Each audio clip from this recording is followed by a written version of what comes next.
Hi, everybody. Welcome to the 25th annual Tait-Chattopadhyay Memorial Humanities Lecture.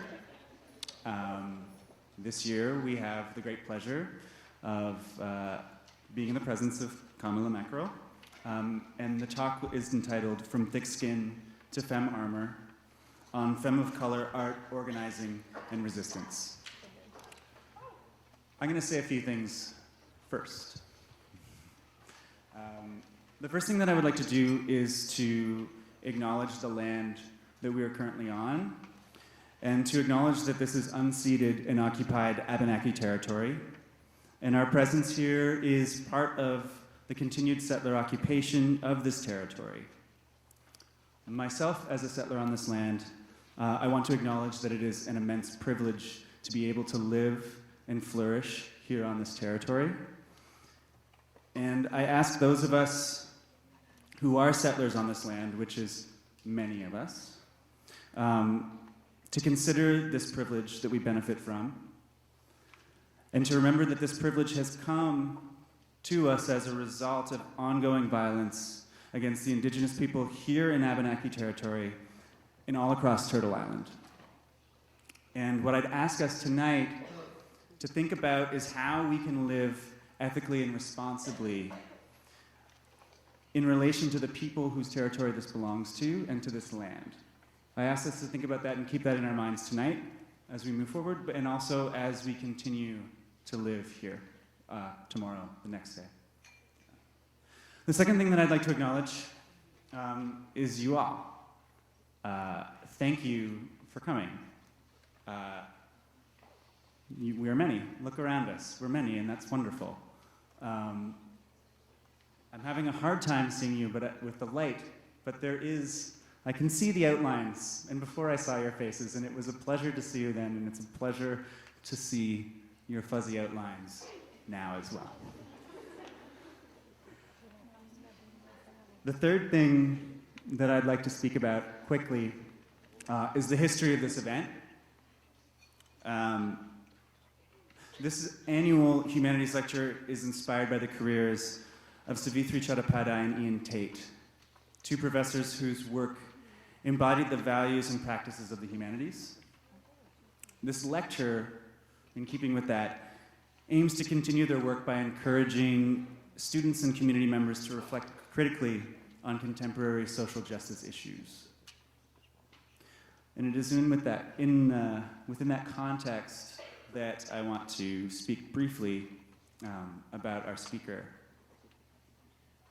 I have been very lucky to know Kama for the past few years and have been inspired by the way that Kama's life and work bridges disciplines and struggles. Kama expresses solidarity across multiple political struggles and through multiple artistic disciplines. As an artist, Kama blends storytelling, poetry, visual arts, and performance. And Kama's political work spans from transmobilization to struggles for gender justice and migrant justice to anti-racist and anti-colonial resistance. In Kama's work, the distinctions between art practice and political practice are collapsed. As Kama's artistic expression is itself an act of political resistance, and Kama's political struggles expressive, dynamic, and poetic. In short, Kama's work, like Kama, is beautiful, fierce, critical, generous, challenging, and is grounded in love as a way of healing rage.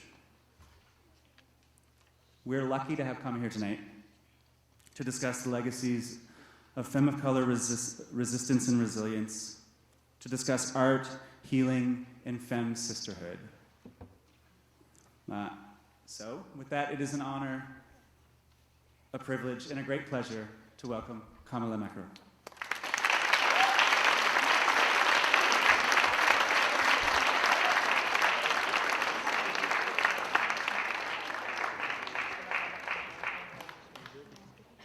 Okay, I'm going to take 2 minutes to set myself up here. Have wine? No, I'm kidding. It's just water. It's a green bottle. It could be wine. Thank you, Sean, for this introduction. Thank you, every single one of you, for being here tonight and actually spending your Tuesday evening here.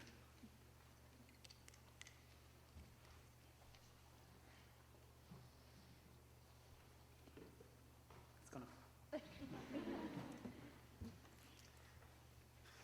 Have any of you ever been on this stage? On this side of the stage? It's kind of intimidating. Is it possible to have a little bit of more light on the audience? That's okay? Yeah, now I can see you, and I prefer that. So how's everyone doing? Yeah? Okay. I'm going to start with a bunch of thank yous, because I start with acknowledgements, I guess. Sean has already mentioned this earlier, but I do want to reiterate this. I do want to start by acknowledging the lands upon which we presently are. And I also want to extend my gratitude to the traditional keepers of these lands, the indigenous communities who for centuries had cared for these territories, had tended to these lands, the same lands that actually nurture us, the same lands that shelter us, the same lands that give us our food, the same lands out of which grow the trees and plants that give us the oxygen that we breathe. And in doing this acknowledgement, I want to also honor those people and honor their lands. We need to remember that the traditional keepers of these lands, the indigenous peoples, were actually displaced and killed. Their bones still lie somewhere on the same lands where we are today, unacknowledged, those bones. And I think it's important to also talk about the violence and the trauma that is tied to these lands and the blood that was spilled for our benefit as settlers here. And Sean mentioned this already, but I do encourage you to actually adopt this lens in terms of actually understanding my talk today and everything that I'm going to be talking about, but also to take that moment, to take that feeling, not only to understand what I'm going to be talking about, but also to take it with you out there into the world and to actually engage with that question of what does it mean to be a settler on this land, and how do we do the work of decolonizing those lands and decolonizing our work. I, of course, thank the Humanities Department of the Lennoxville campus of Champlain Regional College for having me. And in doing so, I want to also acknowledge all the invisibilized labor that allows us to be here and to share space today.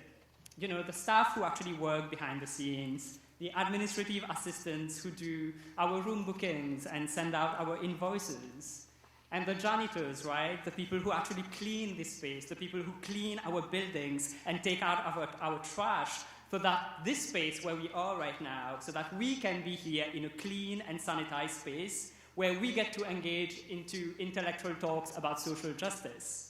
Right? But I do want to acknowledge those people who actually clean those spaces for us and allow us to have a university education.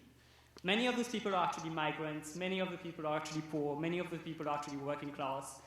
And I don't know how many of them are actually in this space right now, listening to me, even if they clean the space for us. And I think I want to acknowledge that. I want to honor those people and honor their labor. I also need to take a moment to acknowledge and honor my friends, my support network, my community of marginalized folks, femmes of color, queer and trans people of color, the friends and loved ones who have physical and mental disabilities, all those people who are around me, who are survivors of violence and abuse, but who still rock my world, who sustain me, who love me and allow me to be myself, and also hold me accountable in this process. Everything that I talk about is about me, but everything that I talk about is also about them, which is why I want to bring them into this space. I can only do the work that I do because of them. And even if I'm one person here who gets to be in the spotlight talking about those issues, those are issues that actually affect so many of us, and so many of those people are in my everyday life. And they're part of the work that they're part of my work, and they're part of what I'm going to be presenting to you today. Also, shout out to Marina and Alice, who actually literally brought me from Montreal to here, because I wouldn't have been able to be here otherwise, so thank you. And finally, I want to call into this space the spirit of all my trans sisters living and dead. For those of you who don't know, just since the beginning of the year, since the beginning of 2015, there's been innumerable numbers of trans women who have been murdered here in Canada, in North America, on Turtle Island. Most of these women are trans women of color. The majority of them are Black trans women and Latina trans women. And those are the trans women murders that we get to hear about because we're on Tumblr, right? We're on Facebook and alternative media. But there are also so many of those murders that actually go unnoticed that we never hear about. So I do want to take a moment to remember those women, to actually honor them, and to invoke them into this space today. Papi Edwards, Lamia Beard, Ty Underwood, Yasmin Vashpain, Taya Gabrielle de Jesus, Penny Proud, Brie Gollet, Christina Grant Infinity, Sumaya Daisya Dalmo, Keisha Bilge, Vanessa Santillan, Aubrey Mariko Shine, Melanie Rose, Mia Hall, London Channel, Mercedes Williamson, India Clark, Casey Haggard, Amber Monroe, Shade Schuler, Candice Capri, Elisha Walker, Tamara Dominguez, Keisha Jenkins, Marcela Chocobar, Diana Sakayan Flores, Zela Ziona.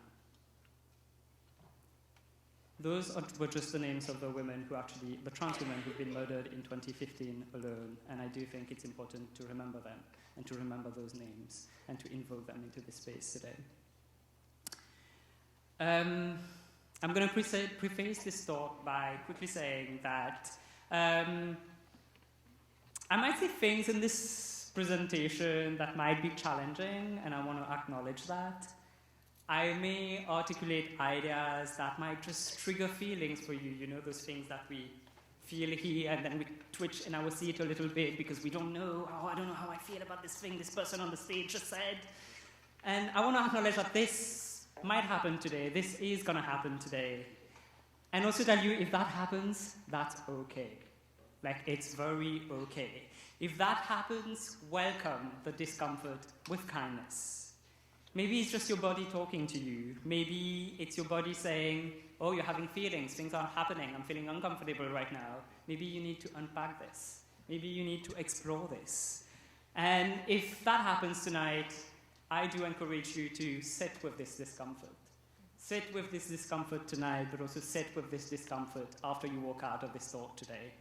And unpack it and see how this discomfort allows you to challenge yourself and challenge your assumptions and grow from it. I will spend a little bit of time to talk about me, because, you know, I'm one of those extremely narcissistic artists. I don't know if you've met many of them, but I'm one of those. And I will talk more about this narcissism later, and the politics of selfies and why is it that selfies are important. But right now, I will be talking about me not out of narcissism, but mostly because I want you to know who I am, and I want to give you a little bit of context, so you know where I'm coming from, and how am I framing the content of whatever I get paid to tell you on a stage.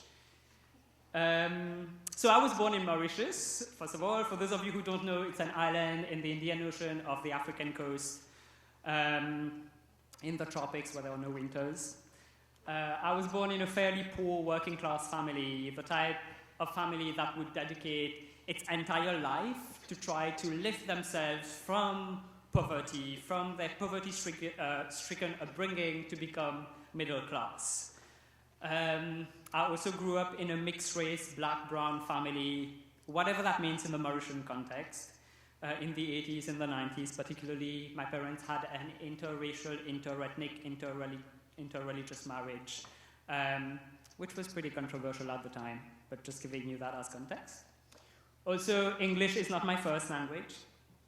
Actually, French is my first language. Having responsible parents who did not want their kids to grow up to be working class, my parents thought it was better to teach my brother and myself French as our first language. In Mauritius, French is the elitist language.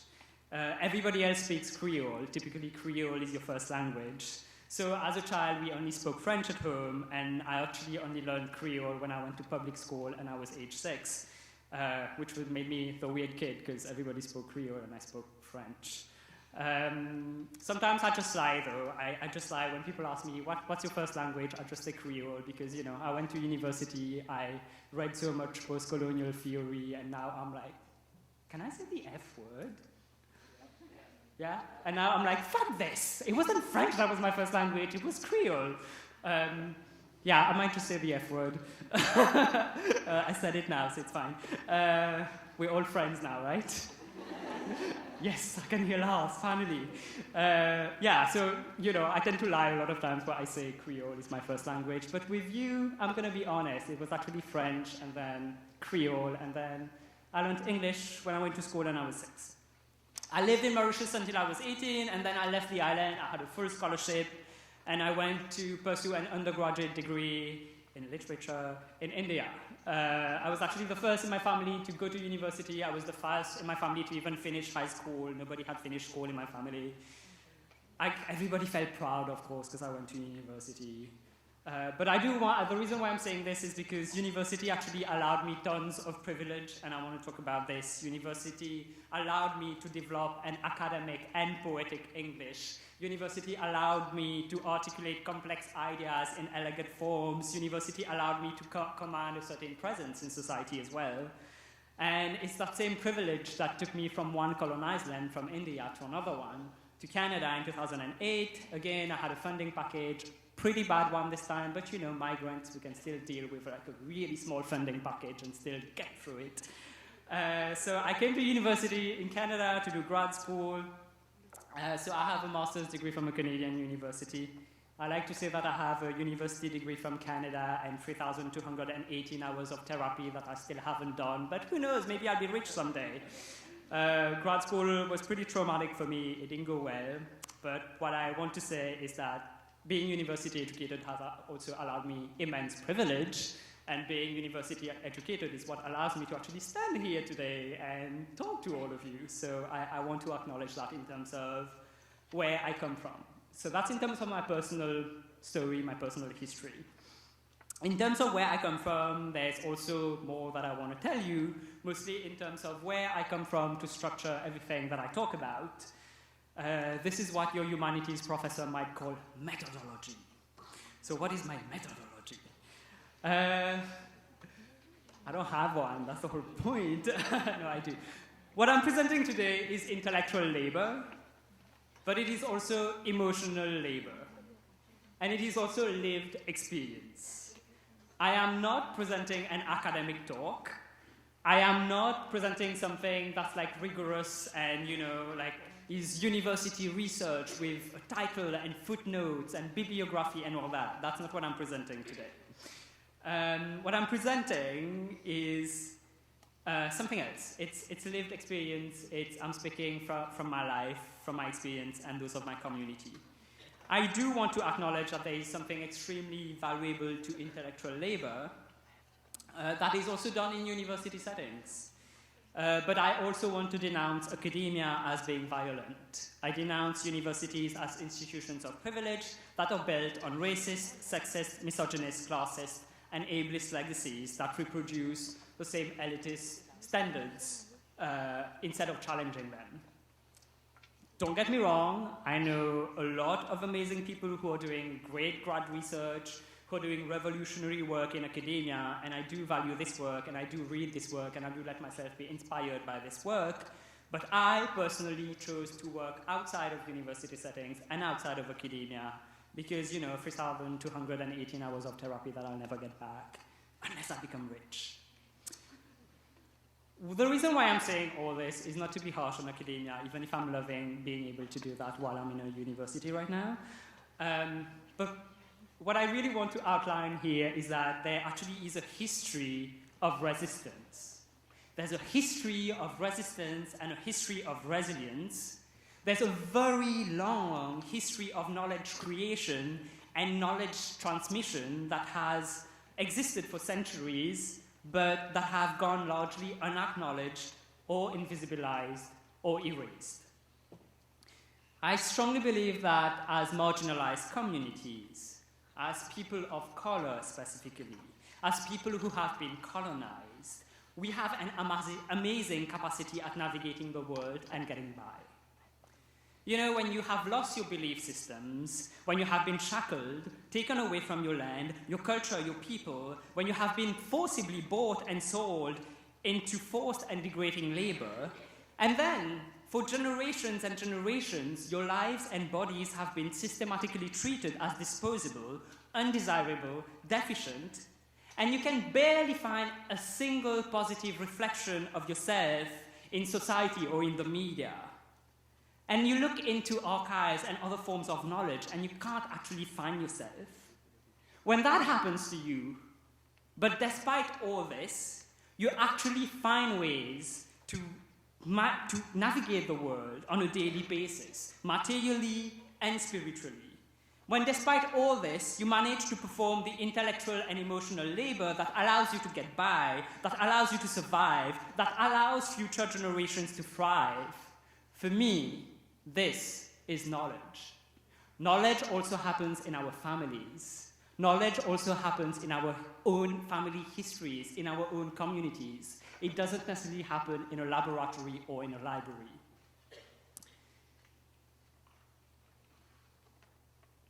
And that's the kind of everyday knowledge that I actually want to honor today. It's the kind of knowledge that allows us to just navigate the world, basically, in everyday life. And I don't know if university courses can necessarily teach you that knowledge. How can you, when you're a marginalized person specifically, how can you be an adult in the world? How can you allow yourself to live, to survive, and maybe even to thrive? You need to figure this out on your own, and this is knowledge. And that's the kind of knowledge that I'm coming from in terms of this talk today. That's the kind of knowledge that I want to honor, and that's the kind of knowledge that I want to celebrate. And also, it's also the everyday knowledge that has been passed on to us from generation to generation as well. My ancestors, specifically speaking for myself, despite being condemned to a lifetime of servitude on sugarcane plantations, had actually learned to resist colonization. They might not have gone to university. They might not even have dreamt that their great-great-grandchild would be a trans woman of color, performer, and all that, and would go to university on top of that. But still, I think my ancestors were pretty badass. Like, my enslaved great-grandmother actually came on a ship to work on sugarcane plantations. But my grandfather actually learned the skills of tailoring so that he would become a tailor and get out of the sugarcane plantations. And then there's my mother, who has dedicated the past 40 years of her life to being a nurse and a caretaker. Those people have not only intelligently devised ways that would allow us to resist and move forward in the world, but they have also passed on this knowledge from generation to generation, and they have also passed on this knowledge to me. And that's the kind of knowledge I want to honor. Sip of water. How's everyone doing? Yeah?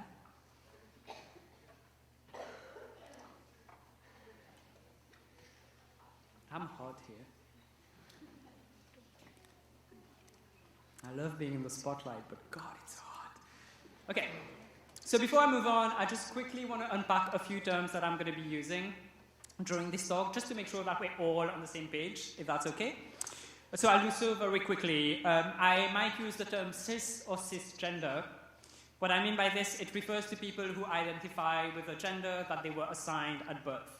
Basically, you know, you're born, a doctor whom you don't even know looks at your genitalia and says boy or girl.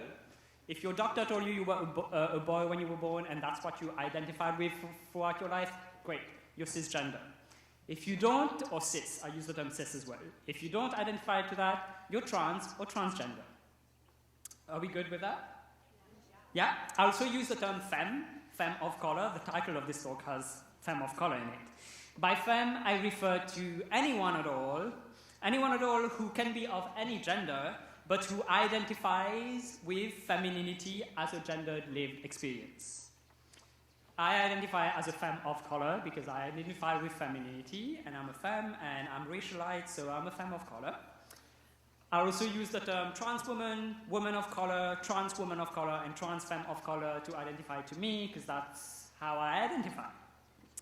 The other term that I might be using during this talk, the other term that I will be using during this talk is white supremacy. I use the term white supremacy as opposed to racism.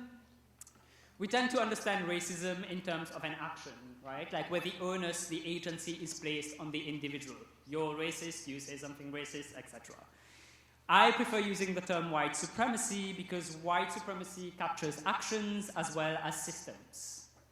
I understand white supremacy as a violent colonial deployment where lands are taken away from indigenous peoples, where their belief systems and cultures are ridiculed and then simply eradicated. White supremacy is when communities are broken apart, when people are forcibly bought and sold into labor, when their bodies are considered objects that can just be gotten rid of. White supremacy is when certain lives are disposable, when certain bodies are considered deficient or exotic or undesirable or ugly because dominant standards of beauty are white. You know, when you look at your magazines and your magazine cover, or the bodies that you see on television, whom do we see as beautiful, whom do we see as sexy, whom do we see as intelligent, and then who gets portrayed as stereotypes. This is white supremacy too. So that's the reason why I use white supremacy as opposed to racism, because it allows us to see a broader picture of different systems. And I'm going to keep coming back to this and giving you examples of this and how they play out in different ways during the duration of this talk. Also, quick disclaimer before I move on. I'm speaking of femme of color resistance, femme of color art, femme of color resilience, and I'm speaking from my own experience. I'm speaking from my own experience as a trans woman of color. I don't claim to be speaking on behalf of everybody else. I don't claim that my experience represents the experience of every single person who identifies as a femme of color, as a woman of color, or as a trans woman of color. Those are all different experiences, and they're all valid just as much as mine is valid.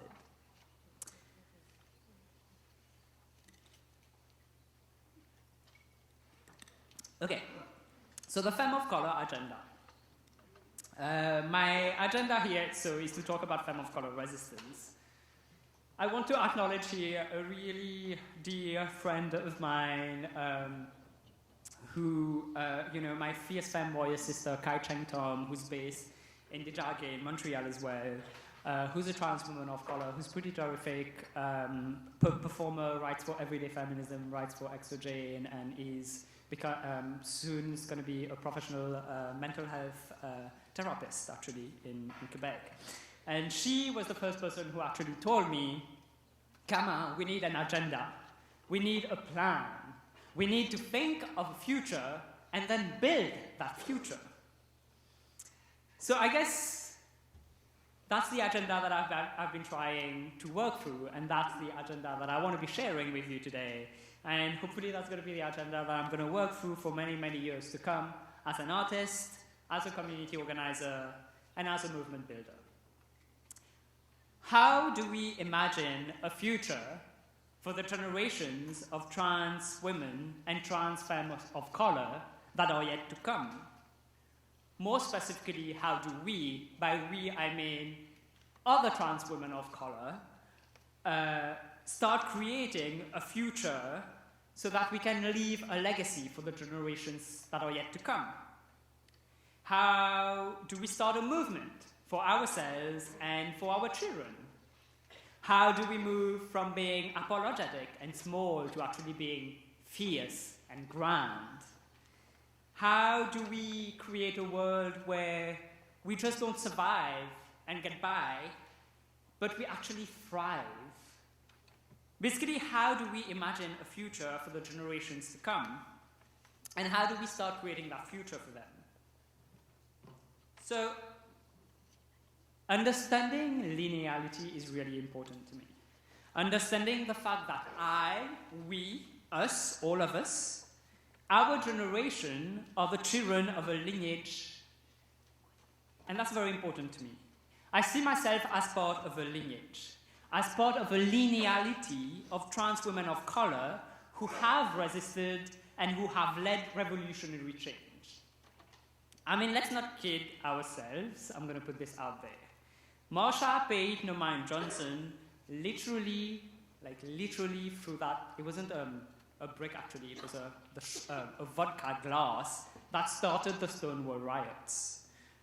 And it was trans women of color, like Marsha P. Johnson, like Sylvia Rivera, like Miss Major Griffin, who actually led those riots. It was trans women of color who were in the front lines taking beatings from cops. This is what happened. This is history. And even if this history has been reappropriated and to turn into that defining moment in Western modern gay history, the birth of the gay civil rights movement, as it's called, it was actually trans women of color who started those movements. And this movement has been whitewashed in to benefit cisgender respectable gays and lesbians. I don't know if any of you have seen the trailer or the film Stonewall that came out a few weeks ago. Heard about it? Yeah. So it's about that film, about that conventionally beautiful white gay guy who apparently leaves rural America and goes to New York and starts the the Stonewall riots, which actually did not happen. It was trans women of color who started the riot. When I use the term white supremacy, that's the kind of things I'm also referring to. White supremacy is the capacity to actually change history. It's the capacity to also change narratives, right? So it's like anybody who's 15 or 16-year-old now who might be part of the LGBTQ community or not, who watches this film will actually think that it was a white man who started the Stonewall riots. That's white supremacy too. How do you change history? How do you use the media? What are the different tools that you have in place to actually change history and silence others? A good friend of mine in Montreal, Elena Stoudley, she's a black Haitian musician, and she has that song where she has a line that I really love and that I love quoting. And the line is, when I invented it, you called it voodoo, but when you invented it, you called it science. Right? So that's the kind of things that I'm saying in terms of like how are narratives framed? How do we change history? Whose truths count as real truths and whose don't? So now to go back to Stonewall. The reason why I brought out Stonewall and Marsha P. Johnson and Sylvia Rivera is those are women, trans women of color, who have been pushed out and erased of LGBT movements. But still, those trans women of color existed. And they also resisted. And it is because they resisted that we exist in present time. We are of a direct lineage where we, speaking for myself at least, are the children, we are the consequence of their resistance. And as much as we are the consequence, like the result of their resistance, we are also the reason for their resistance. They resisted because they dreamt of a future for us. And they started building that future for us. And before them, there were other trans women of color who existed and who resisted as well. Those were the sacred women in pre-colonial societies. Those were the caregivers, those were the priestesses, those were the witches, those were the medicine women, the spiritual leaders, the magic, the creation, the art, the beauty, the soothsayers, the vessel of muses, the owners of knowledge, old and sacred. Those were the prophets, the sacred goddesses of our pre-colonial societies before the Europeans came by and colonized the freaking hell out of us. In Canada, just in Canada, for example, on this land called Canada, the two-spirit people and gender-variant indigenous peoples were actually the first people who got killed. Because when the Europeans came by to colonize the land, those were the people who were actually leaders of the indigenous communities. Those were the spiritual leaders. And the logic was, kill the leaders, the rest will follow.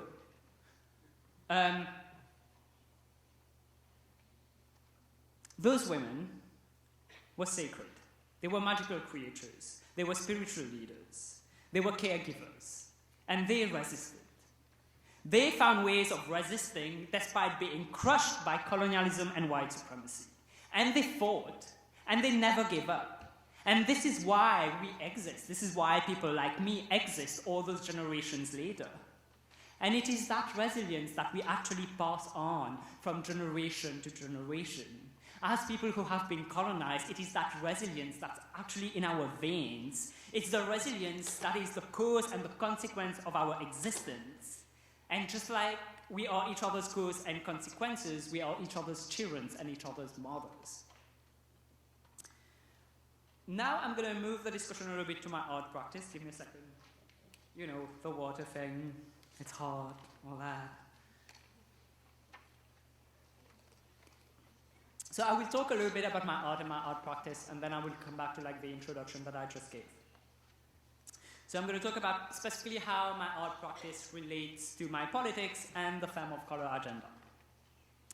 I'll quickly also spend some time talking about my current art project, which is called From Fake Skin to Femme Armour. So quickly, for those of you who don't know me as an artist and have never encountered my work, I'm a multidisciplinary conceptual artist.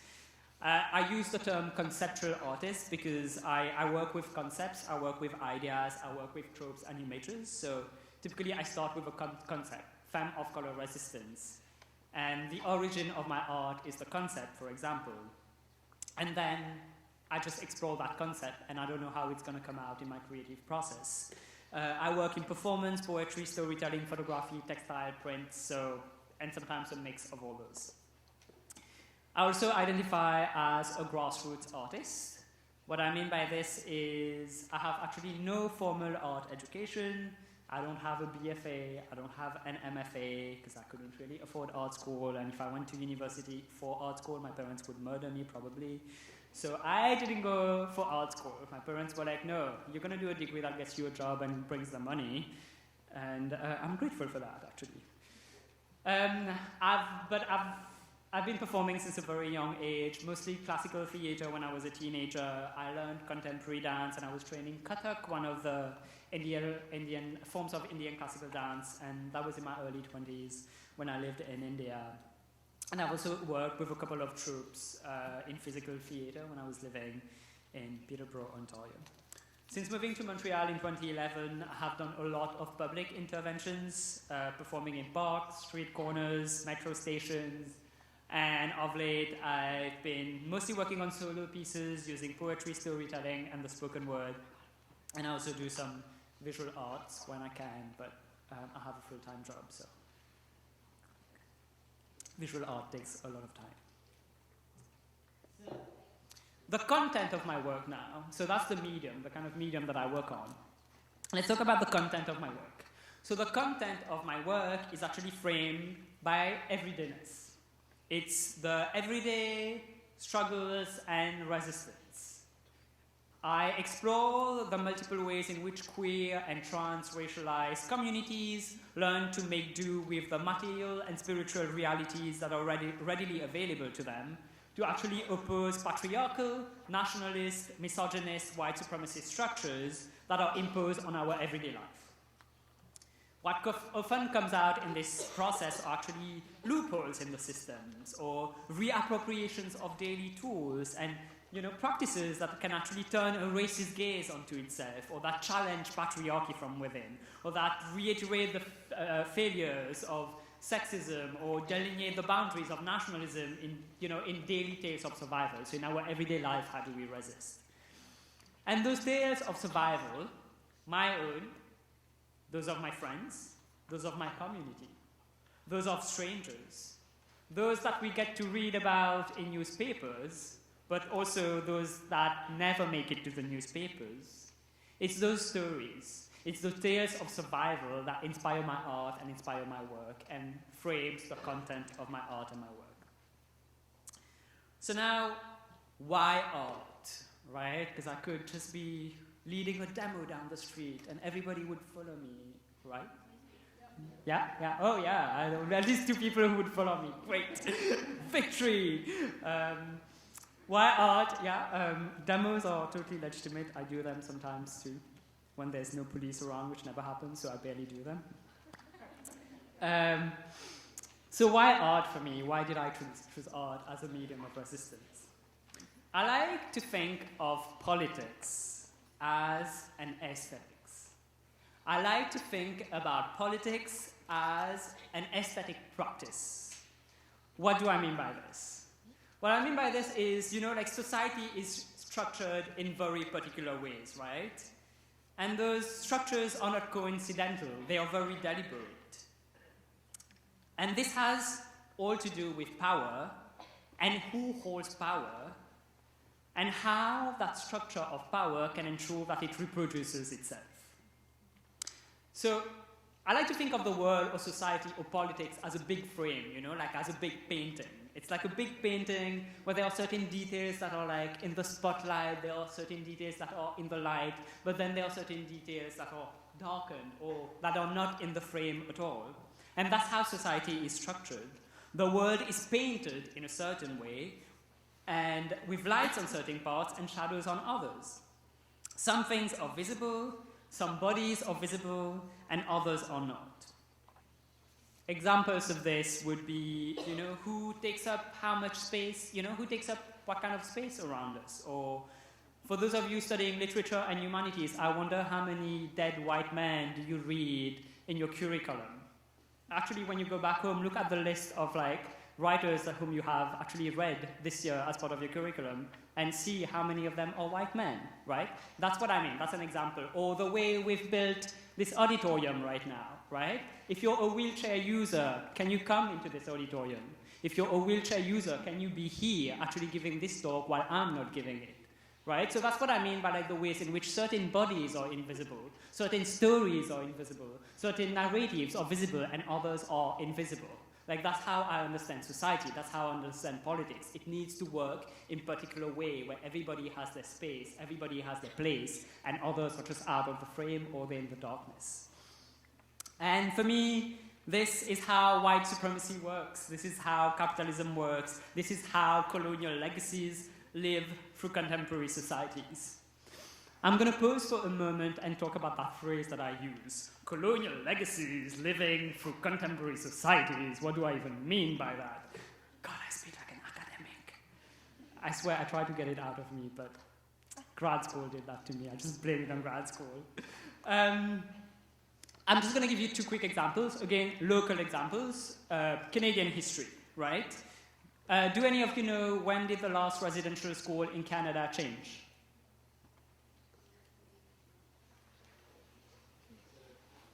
Oh yeah, I didn't say there would be a quiz as part of this, sorry. It was 1996, actually.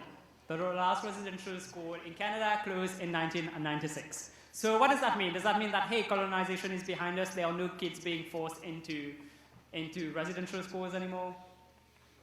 No? Yes? No? Maybe? Well, what's interesting is, even if the last residential school closed in 1996, right now, at the present moment in Canada, there are way more Indigenous children in the foster care system than there were in residential schools. And that's what I mean by like systems. How do systems reproduce themselves and take a different form? Do any of you know about the 1923 Chinese Exclusionary Act? No. The 1923, basically, Chinese labor were taken and brought all the way here to build the railway roads, right? To build the railways. In the process, 1 out of 2 of them died. And when they were done, the 1923 Chinese Exclusionary Act was passed, whereby those people were not allowed to get residency, they couldn't become permanent residents, and they had to go back. So, 1923 Chinese Exclusionary Act, things of the past. But right now, in 2015, we have a thing called the Temporary Foreign Workers Program. Have any of you heard about this? Yes. Oh, that's great. The Temporary Foreign Workers Program does exactly the same thing, whereby cheap labor is taken from all over the world to do the kind of labor that no respectable Canadians wants to do. They work in fields, they work in factories, they don't have CSST, they don't have health insurance. Many of them actually work under minimum wage, and they're not allowed to be unionized. I don't know how that happens. But then they come here hoping that they will do that for 3 years and become permanent residents, except they can't because they need to go back. So when I'm talking about colonial structures that reproduce themselves, when I'm talking about colonial legacies reproducing themselves, that's the kind of thing that I have in mind, right? Like, how do those structures actually, they don't disappear, they just take a new shape, they just take a new form, and they still structure our lives. So now to go back to my painting, that big painting of society and politics that I was talking about earlier, I like to think as the political moment, what I call a political moment at justice. It is when you intervene to actually change the order of things. It is when something is in the shadows in that painting and you bring it to light. It is when something is outside of the frame and you pull it into the frame. For me, that's what politics is about. Like, that's the political moment. It's when we actually shift an order that has been established. It's when we actually shift the organized frame. And for me, art is that political moment. Art, for me, is that intervention into an established order. To me, art is not a luxury. It is not an artifice. It is not a want. Art is a need. This ability to narrate, to re-narrate, to imagine, to reimagine, to actually reconstruct the world and represent ourselves, this for me is a tool of survival. This is how we heal. That's how we reclaim ourselves and we reclaim our histories, and that's how we validate our bodies and our souls. Art for me is a need. It is a political need. Art is what allows me to re-narrate myself and actually tell my story in my own words and put my story out there into the world and just throw it, throw it against that frame. Art is what allows me to self-determine. And with every single piece that I put out there, I intervene in the fabric of society. And I change that aesthetics, right? The aesthetics of the big frame. Just a little bit. I think there was a time in my life when I was younger when I really thought, oh my God, I'm going to smash the patriarchy and I'm going to go down the streets and burn it all. Now I just take selfies. I'm like, I'm tired of being portrayed by the media. I have this phone. I can actually portray myself by the media, by myself, And for me, that's what my resistance is about. That's what my art is about. It's those tiny moments. Every single poem that I put out there, every single picture, every single story, that's really for me the political moment where I can actually reclaim my own history. And in doing so as well, also leave a legacy, right? Actually leave traces. For the most part of my life, I have looked for reflections of myself or positive representations of myself in the media, in archives, in books, in museums. And the moments of recognitions were fleeting at best, if I was lucky. Which is why I think it is of utmost importance for us, for those of us who are from marginalized communities, and those of us who can, those of us who are in that position where they can read, they can write, they can speak, they can perform, they can design and paint and create and make GIFs and click interesting Instagram pictures and write Tumblr posts and write Twitter posts. It's so important for us to actually put ourselves out there, because with that generation where that image doesn't belong to a curator anymore, that image doesn't belong to that person who works in the museum, that image actually belongs to us. And those traces that we're going to leave, like Tumblr and Twitter, those are traces that we can actually leave for the generations coming by saying, hey, we were here and we did it. We're your history. We're that resistance. I got lost in my notes. So for me, this is what art is all about. This is what art is about. It's about making myself as a femme of color visible. It is about allowing my story to be told. It is about honoring my ancestry and gifting it to future generations so that they can actually find us and so that they can actually thrive. So my current project right now is called From Thick Skin to Femme Armour.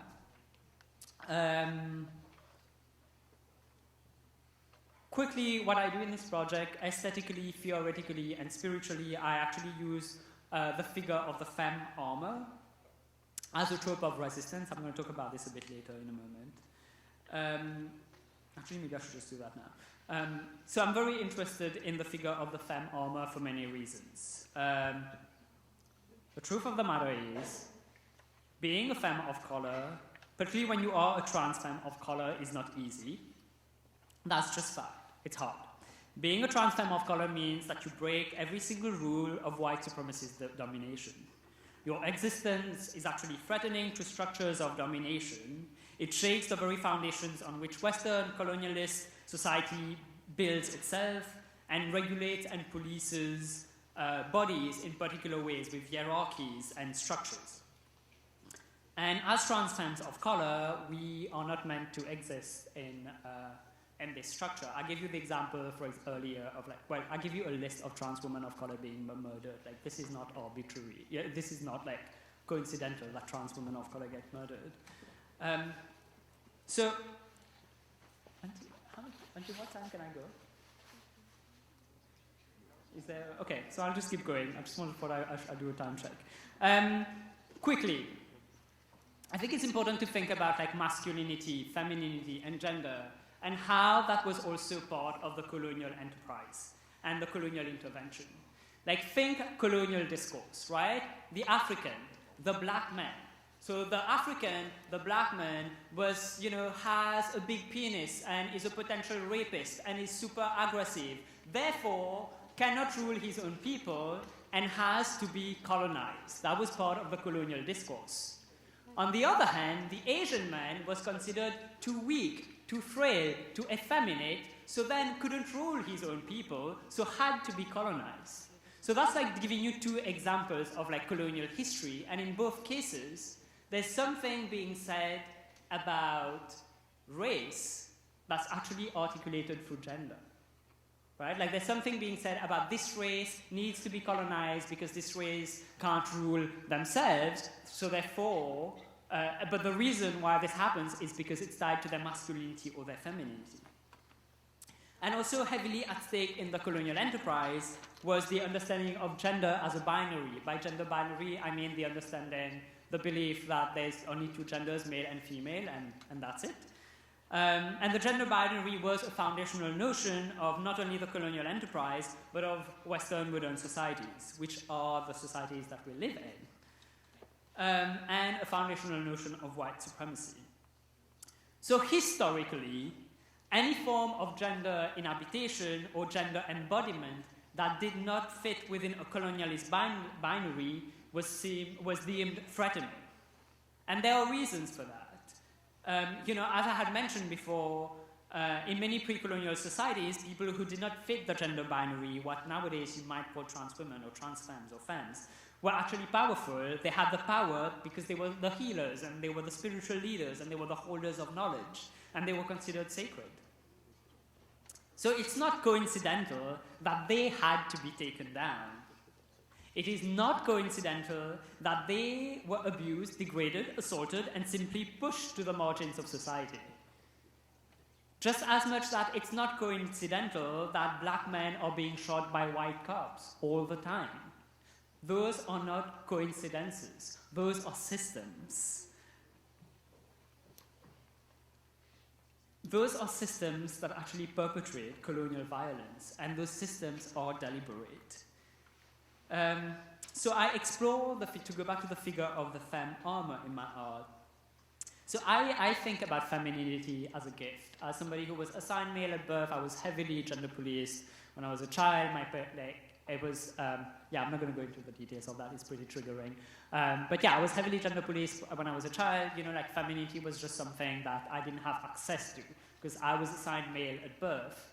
And now, with time, I see femininity as a gift. I see it as a gift that, every day I can just give to myself through the ways in which I do my hair, the ways in which I'm dressing, the makeup, or whatever it is that I want to do, right? For me, femininity is a gift because, society, my family, my parents, school, I've been told for my entire life that I shouldn't have access to femininity. And in many ways, also, this gift that I give myself every day is extremely empowering. It's extremely empowering because it's like putting on an armor every day. And there are days where really I can just leave my house, take the metro, go to work, navigate the world, and just feel so powerful, where I'm just next racist comment, next trans misogynist comment, it just comes here and it just breaks on the armor. And I think of the femme armor as such a source of strength. But at the same time, that femme armor, that source of strength, is also the reason why I experience violence on an everyday basis. It's also the reason why my life is threatened on a daily basis, because it's the way in which I present to the world, which is threatening, and in return, there's a backlash. And so it's about dealing, for me, in doing this art project, I'm actually exploring that tension between the femme armor as empowering, the femme armor as powerful, but also the femme armor as the reason why I feel threatened, I guess. I'm going to put it in those words. Let me see. Okay, I'm going to quickly go for that. So in terms of the project, I've been working on a series where I'm quite literally sewing a series and working on a bunch of sculptures where I'm integrating screen printing and different technique where I'm like building those armours, and each of those armours actually have our testimonies. Like one of the projects I worked on this summer, I interviewed femmes of color and trans femmes of color in my life who are part of my intimate life, people whom I love, about what does it mean for them to be a femme of color. And then after I was done interviewing them, I actually screen printed their words on silk. And then once I had screen printed their words on silk, I basically just sewed it into like this dress that I call an armour. So like there's a series of this that I'm working on right now. It's probably going to take me a long time to finish them. I'm probably maybe going to move towards concluding, and then maybe we could open it out and see if people have questions and turn it into a discussion. So that's basically what I'm working on now, and that's where I'm coming from in terms of my work and in terms of understanding the relationship between art and resistance and ways of being in the world and ways of thriving in the world. And I'm still working for that question of how do we reach out to each other? Like how do I reach out to youth and tell them, actually, we got this, I've got your back, or somebody else has, and we are paving the way, and we are doing this work together, not for ourselves, but mostly for you, for the next generation. I quickly want to say also that I'm talking here about a femme of color agenda. This is one femme of color agenda. This is one of many femme of color experiences, and I think there should be multiple agendas. I spent a certain amount of time explaining where I come from at the beginning of this talk, and it was important for me to give the layout of my location and the privileges that I benefit from and my lived experience, because my femme of color agenda is painted and framed from a particular location. But that's not the case. That's not the immediate agenda for all trans women of color. My agenda is not the immediate agenda for transgender women who are being put in men's prisons. It is not the agenda of transgender women being put in prison, period, because coercion, detention, confinement, and isolation as punitive state systems is just bullshit. It is not the immediate agenda of trans women of color engaging in survival sex work because they can't find a job. It is not the immediate agenda of trans women of color who do not have access to healthcare, who are refused from women's shelters, or do not have access to hormones. And those are limitations of this agenda, and they are real. They are real, and I need to be held accountable for that at any given time. But at the same time, I think there's so much work actually around the ability to imagine, to actually use our imagination and reimagine the ways in which we, every single one of us, can actually use our privileges. Like, what is it that I specifically have access to? What is it that you, every single one of you, have access to? And how do you actually use that privilege to actually make things better for your communities who don't have access to those same things? And I'm going to end. So that's basically the work. That's basically the work that I'm doing at the moment. It really mixes everything from like the social, the very personal in my everyday life, the political, the artistic, and brings them together and with the baseline of not only how do we reimagine a future, but also how do we just create it? How do we go about creating it? And I'm going to end with a quote. I'm going to end with a quote from Kai Cheng Tom, whom I had already mentioned earlier, who was the first person who told me, we need an agenda. This is part of, this quote is from an article that was published on Exojane. And it goes like this, the quote goes like this. Young trans girls, I have a story to tell you.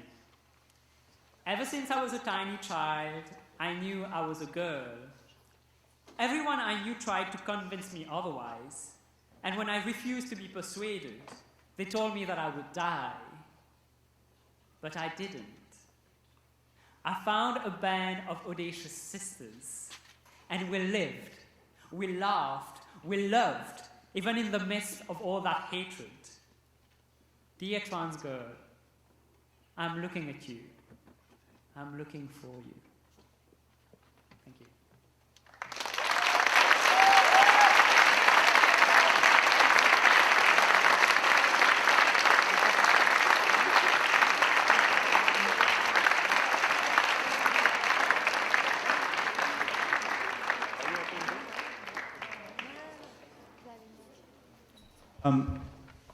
So we have two microphones here.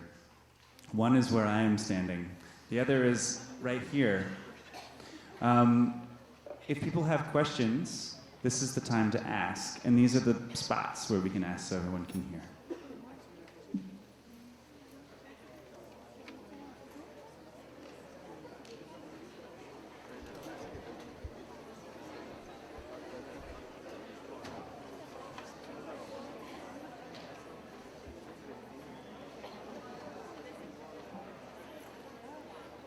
Their takes.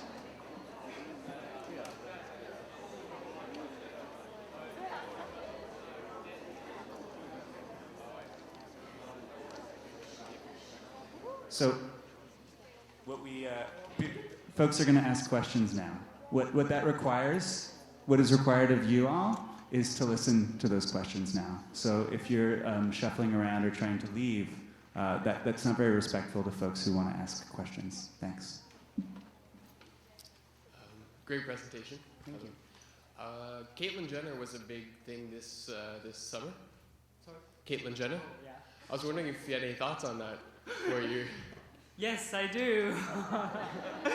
Oh my God. Not to brag, but I actually got interviewed by CBC about Caitlyn Jenner. And I should give you the context of how I got interviewed by CBC about Caitlyn Jenner, because I'm of that generation of people, I don't know much about sports to start with, but also I didn't grow up in North America. I don't get the references a lot of times, where I'm just like, Lindsay who? That's where I come from. I'm not very interested. And basically, one morning, I go to work, and my phone starts ringing. And I'm like, why is my phone ringing? And everybody's like, what do you think of Caitlyn Jenner? What do you think of Caitlyn Jenner? What do you think of Caitlyn Jenner? And I'm like, who's the Caitlyn Jenner? What's happening? Why is my life just like tumbling and changing? And apparently when an extremely rich, white, trans woman decides to come out on the cover of a magazine, I need to put my life on hold and talk about it, because I don't have a life and I don't have a job. So that was the context in which I did an interview with CBC, because they wanted me to come in for their morning show and talk about Caitlyn Jenner. I think it's amazing. I'm going to nuance this. I think it's amazing that a woman so powerful, like the thing with Caitlyn Jenner is that she comes from money. Holy crap, she's rich. The number, I'm like, if I had like half that money, like there would be homes, there would be shelters for trans women of color everywhere. And I think good for her. I would say good for her. I think she's somebody who actually has the potential to use her visibility to actually impact. You know, like a friend of mine had told me something really interesting that I thought was the funniest thing ever, but also so interesting, because she told me she got mail, and then she had to go pick it up from the post office, because it was like one of those registered mail. And then she went to the post office, this is a trans woman, and then the person who works behind the counter looks at her ID and goes like, doesn't understand, and the friend just goes like, I'm a trans woman, just like Caitlyn Jenner. And the woman behind the counter was like, oh, okay, and gets her package, right? And I thought that was really an interesting moment. And that's what Caitlyn Jenner did. I think what she did was actually allow that visibility. But at the same time, I think it's important to also, you know, like, because the experience of trans women is not a universal experience. Like, there are different ways of being a woman in the world, you know, and it's up to every single one of us who identify as women, whether you're cis or trans, to actually define that womanhood and live it in your own terms. And what was interesting, like, where I get critical about, which is what I talked about on CBC, I didn't tell them the part that I'm excited, because I think it's also important to be critical in those moments. Like earlier, I talked about the Stonewall riots, right? And how trans women of color were actually pushed out of those movements. And I think we need to think about this too. Like having Caitlyn Jenner have so much visibility, good for her, but that also means that in popular understandings and popular imagination, she becomes the representation of all trans women, and she isn't. You know, like I personally had issues with her cover actually. It's like, you know, because initially when she came out, she insisted on being called using her previous name until she was ready and called me Kate on the cover, right? Like, that's not the experience of every trans woman, you know? Like, she's the only one who actually came out on a glossy magazine cover, but also not all trans women want to be on hormones. Not all trans women can afford to start with, / want to have, what was it called? Face feminization surgery, or, you know, like, so I think it's important to nuance this in two ways. Like, I think good for her, amazing for the visibility she's bringing to trans communities, but also she does not represent all trans women. Her reality is very different because she's just so rich. And the other thing is, like, how does her visibility also erase or negate the work that specifically trans women of color have been doing for generations? That's my take on Caitlyn Jenner. I didn't expect that to come out, but it did.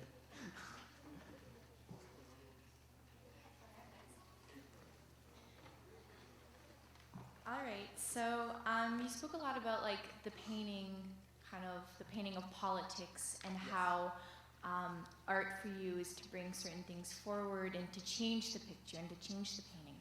And I wanted to have your take on this, is that if you bring the minorities forward, the minorities being people as like yourselves,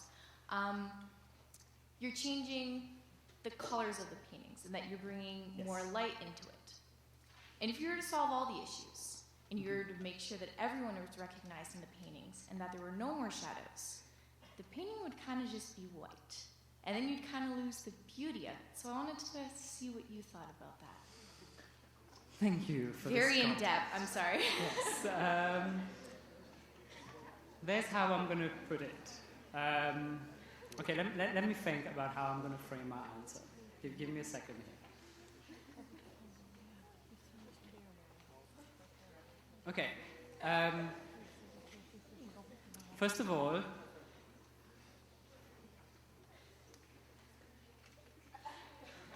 you know what? I think I'm gonna, if we actually change this painting, if whatever is out of the frames does not exist in the frame, comes into the frames, is whatever is in the shadows actually comes to the light. Maybe that's what beauty looks like, and we've never seen it.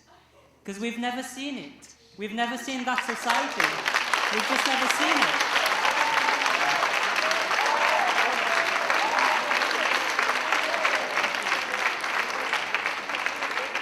And, you know, I want to be able to see it. I want to be able to see a world where anybody who's disabled, who's a wheelchair user, actually can be there on this stage right now. I want to see this world where when you look at a magazine cover, it's actually somebody who's fat on the cover, right?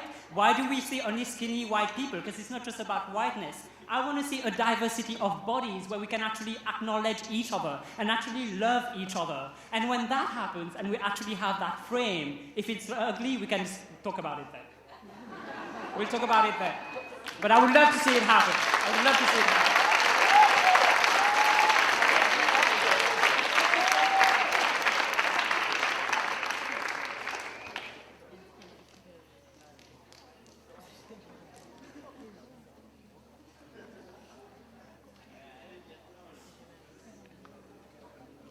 Are there any other questions?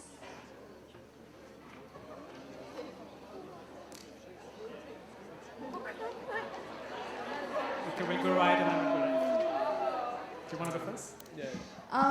First of all, I just want to say thank you for coming, and I really appreciate you being here. And secondly, I wanted to ask you, you know, you've been through a lot, and I'm just wondering, how do you manage to find happiness in every day and to be such a positive and such an influential person with just by like making the best out of every situation? Okay. This is thank you for this question, by the way. Yeah, thank you for this question. When I walked in earlier, there was like a bit of a reception, and I encountered a student who pretty much asked me that question, and I realized how important it is. Surround yourself. surround yourself with good people. Surround yourself with people whom you can trust. Like, it's, I said that in the beginning of the talk. Yes, I'm the one who's standing here in the spotlight and talking right now, but this is not about me. This is not about me. It's about other people who surround me. But it's not also about the other people who surround me. It's about you. It's about you, because it's not, like, the work is not about my visibility. It's about you. How do you impact your communities? How do you show up for your friends when they actually call you? Or when your friends don't call you, but you know something's wrong and you call them? How do you actually show up for each other? And how do we actually create spaces for each other? We actually live in that sort of belief, which is very capitalist, that only one of us can make it, only one of us can make the cover. Only Caitlyn Jenner did, we'll acknowledge that. But, only one, we're always in that competitive mode where we're told, no, you need to do better because you need to be better than everybody else. This is bullshit. That's white supremacy at work. That's capitalism at work. Actually, no. Why should there be one winner? Why can't there be so many more winners, right? There's Caitlyn Jenner. Why can't there be so many more trans women? And I think it's important to think about this, to think about making it, particularly if you're marginalized in any way, surround yourself with good people because it's about them, if you're gonna make it, you're never gonna make it alone. And it's about them. It's about making it with them. It's about bringing people with you. Don't leave people behind, if you're going to do this race together, if you're going to, let's do it together, actually. And constantly asking yourself that question of whom you're leaving behind. And, for me, really surrounding myself with good people is what changed it. And what I mean by surrounding myself with good people, it's also people who value me and see the beauty in me, It's people who can actually love me for who I am, but who will also challenge me. It's about finding positive models of yourself wherever you can. Tumblr, Twitter, Instagram. I'm so into that kind of things. Because that's where I see other people like me. And those other people like me tell me, whoa, you're hot. And I love it. Because nobody else does. Nobody else tells me I'm hot, and it takes that constant repeating. It takes that constant repeating, not just of myself, looking at myself in the mirror, but that constant repeating of people around me who actually tell me I'm hot, for me to actually start believing it. And also, I would say, one of the things that I do very intentionally is what kind of images do you consume? Because that plays a lot in terms of how do you find happiness in life? Because really, if all the television shows you're watching are about rich white kids in California, or if the porn that you're watching doesn't reflect your own body, what does that mean? That's the question that I always ask. It's if I'm watching a particular kind of porn where it's not even my own body, does that mean that I don't value my body? And I think those are difficult questions, but those are very important questions. And in doing that process, I think it's really important to also it's important to find those images. It's important for you. And I feel we are that generation where we can do that. With the Google, Instagram, Twitter generation, where, you don't need to go to a library. You don't need to go to a museum where, you can do that from the intimacy of your home. You can find those chat rooms. And for me, that's really, it's community. And that's why I also dedicate all my work and everything I do to my communities, because it's about them. They pulled me out of there, when I didn't even love myself, they loved me. I didn't know how to love myself. They taught me how to love myself, and they pulled me out.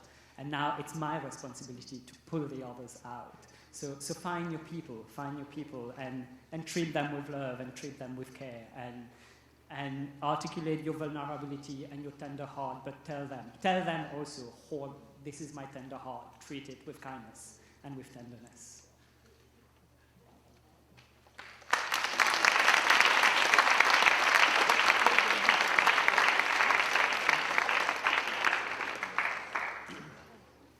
You talked a lot about trans women of color. Yes. And I think that's the community in which you are. Mm-hmm. And I was wondering, do you work together with all the LGBTQ communities too? And if so, how can everyone bring support in their everyday life to that community? How can we help? You talked about social media, but I mean, as I don't identify like that, how can I bring my support to those communities. Yeah, I talk a lot about like trans women of color because that's what I wanna. That's my agenda, and I'm gonna push it as much as I can. In terms of my everyday work, yeah, I work a lot with youth, generally speaking, but I'm trying to actually break away from that and work with actually older people because I realize a lot of our art or mobilizing / activist work. I always use quotes for activists for whatever reason. Is also generational, like there's no intergenerational. Anyway, but to answer your question, what was it again? Oh yeah, what can we do? Sorry. The spotlights. How do we, I think, okay, there's that sense that like activism happens when you actually go down on the streets and burn down the streets, when you actually get involved with whatever community group, or, you know, like there's that sense of like where activism happens. I disagree with this. I don't think that's where activism happens. I said this in the beginning. The kind of knowledge that I want to honor is everyday knowledge and everyday resistance. And for me, that's where the activism happens in our everyday life. You know, like, look, like one of the questions that I always like ask people is always, who are the people around you? Are all your friends white, cisgender, male? Are they all skinny? Are they all able-bodied? Like, you know, do any of them, or are any of them dealing with mental health issues? Like, who is around you, I think is always a very important question, because who is around you actually, you know, like you don't need to actually go to the streets. You don't need to actually go, you know, whatever, I'm going to donate my time to like this LGBT organization, which you can do if you want, it's fine. Like, I'm not saying don't do that, but I think there's also the part, for me the most important part is who's in our lives, right? Like, whom am I making food for, and actually taking the time out of my day and actually making that food and dropping that food at somebody's place and feeding them because, you know, they're a woman of color who's dealing with mental health issues and can't get out of bed every day, right? Like, so for me, it's also about the everyday resistance. Like, how do we develop networks of support? How do we support each other, right? Like, and I think there's so much work that can be done in that. You know, when something homophobic happens in your classroom or in the washrooms or in the hallway, it's not up to like, you know, like the gay person to actually call it out. It's up to you. You know, like those, like you don't need to go volunteer for an organization, but if something happens and you're like, you know, like, I don't know, if somebody just made fun of Caitlyn Jenner, do you turn around and say, you're transphobic, you're making fun of a trans woman right now? Right? Like, it's also about those moments. When are we going to stand up for each other? When are we going to actually put our life, you know, like that discomfort that I talked about earlier, you know, like when are we willing, if something racist happens, where you go like, as a white person, that's my responsibility, I'm going to tackle it with the other white person. And I might deal with the backlash and I might deal with the shit as well. But am I willing to do this? Am I, you know, what am I willing to do? And the last part that I'm going to address in terms of your question is if you're ever doing work with communities, with organizations, and you want to support them, there's a very simple way of doing this. Take direction from them. You know, because a lot of times there's that sense of, oh, but I'm going to help you, so I know better, or, you know, no. Ask them, what do you need? What do you want? You know, that activism can be an organization. What do you need? What do you want? I have InDesign skills and Photoshop skills. I can design your poster for your next event. That's one way of doing it, right?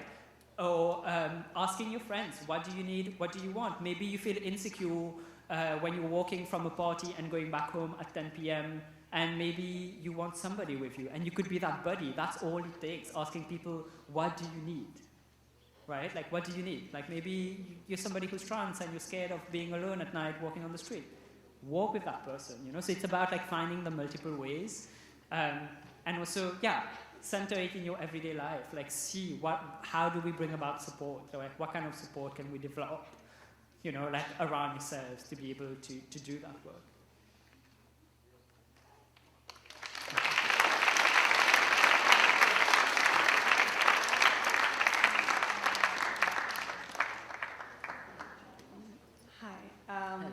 I know it might be triggering, so you don't have to answer that question, but how did you deal with misgendering? Because I know it happens to me a lot, and it's gonna continue to happen because I'm gender fluid, but I just wanted your take on it. Oh God, gender. Think about it every day. Thank you for this question.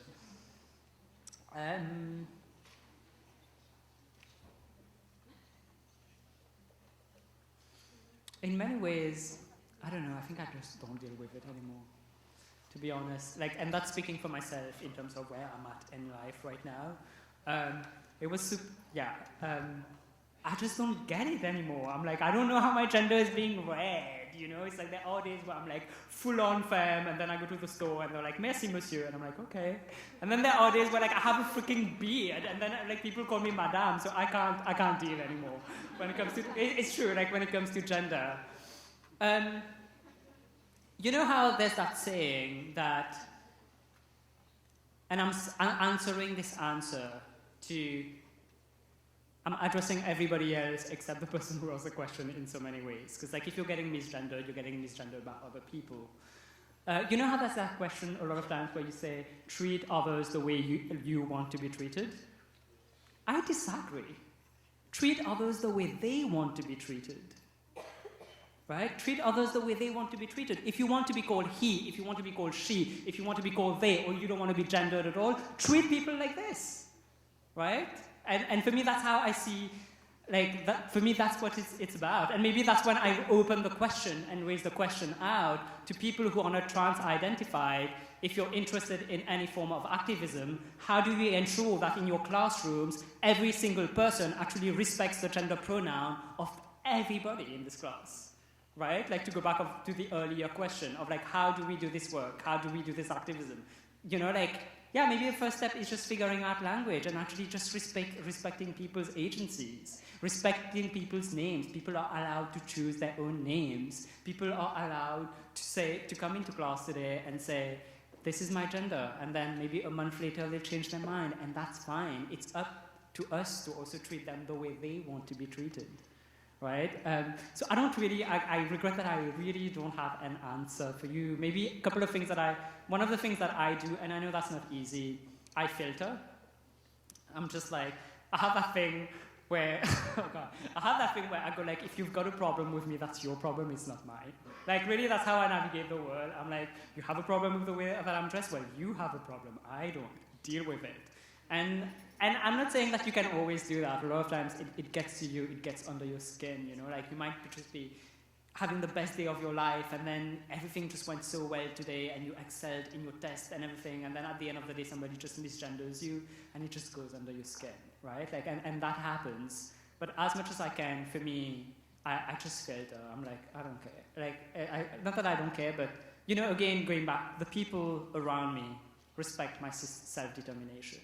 The people around me treat me the way I want to be treated. And sometimes I'm just like, it's violent. Like, it's violent, but I just, where I'm at in my life, I just filter a lot. Where I'm just like, because I think it's important also to take a break. That's how I put it. Like, and I'm not saying this is easy, because like this violence is very real. Like, I'm not saying this is easy, but it's important sometimes to just let go, you know. I'm like, because think of your own mental health, think of your own well-being, prioritize your well-being as much as you can, you know, like prioritize your well-being as much as you can. I do this sometimes where I'm like, I just want to be invisible today. I'm just going to grow a beard for the next 5 days. I'm going to put on a big hoodie and I'm going to go out of my, you know, like that's, the femme armour stays inside. It doesn't go outside just because I need to. Sometimes I just need to take care of my own mental health and I don't want to deal with anyone, and that's fine too. Like, it's okay, you know, like it's okay. It's not like, it's okay to be gentle towards yourself and to live your gender in a way that doesn't, like, you know, where you can navigate that violence without necessarily compromising your well-being to the least possible, if that makes sense. I really hoped I had a better answer to that, but yeah, that's what I have for now.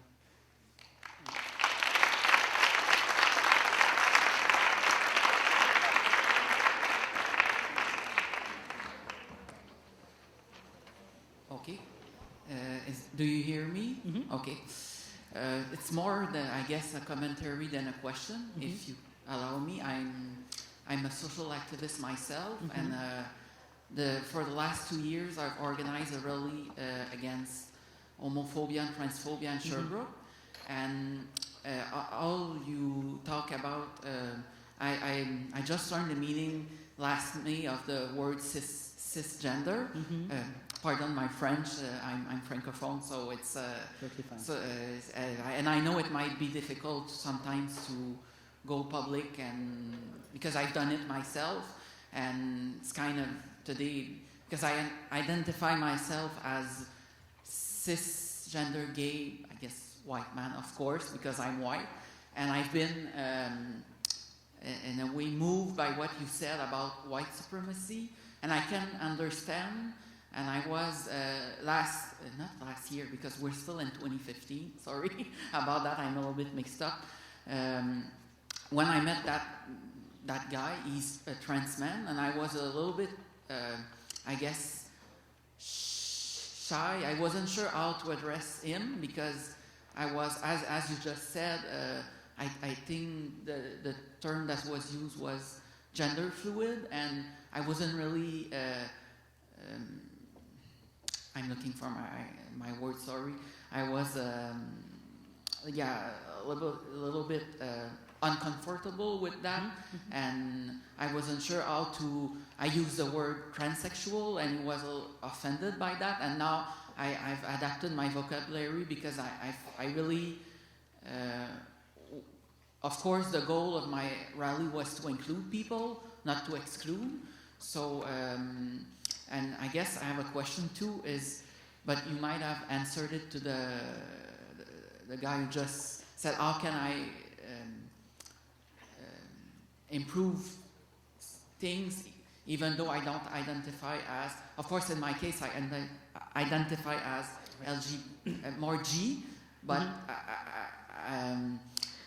I would like to, what would be your take on how can better LGB and T people or Q people can better understand each other? Yeah. And I think, thank you for this question. I think this also applies not only to like LGBTQ communities, this applies to like every single one of us who's doing whatever work and organizing. It's like, we're gonna fuck up and it's okay. Because we will, because I do. And I think because that's the other part of it, is, you know, there's that sense of like once you go into your organizing that like everything is perfect and you're gonna go with it, or actually no, like that's the wrong way of actually doing it, you know, like the way of doing it is actually realizing that you probably haven't figured out so much and you actually need to figure it out. And that's like, you know, it's about like having that mind frame in terms of going into your organizing. I really like the way you talked about like this discomfort when you met a trans man, because when I started this talk at the very, very beginning, I told you, you might feel uncomfortable at times. You might have that discomfort that makes you twitch in your seat. And what did I say? I said, sit with the discomfort. Like discomfort can be very, very productive, because yes, we might not be used, and that's fine. Like, you know, it's not like, it's fine if you've never met a trans person before and it's the first time you're meeting a trans person and you're like a little bit freaked out. Like, go do that. Don't ask the trans person to do the work for you.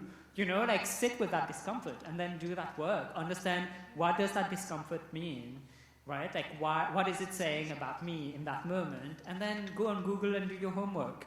You know, like go on Google and figure it out. And to go back to just like the term, because you had a question about terminology, I'm not very hung up on terms. Like, you know, those terms come and go, like, you know, like, do you need to know all the terms? No, you don't. But I think what's important is to treat people the way they want to be treated.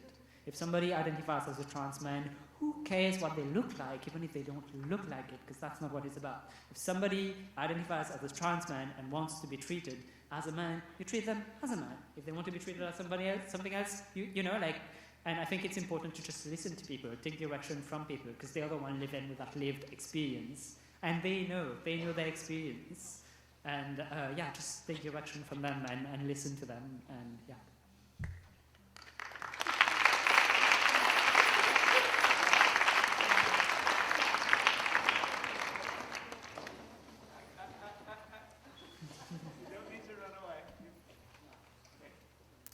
Is I feel like maybe questions are done, okay? People want to run away. But before you run away, I think it's important that we give Kama another round of applause. Thanks so much for being here.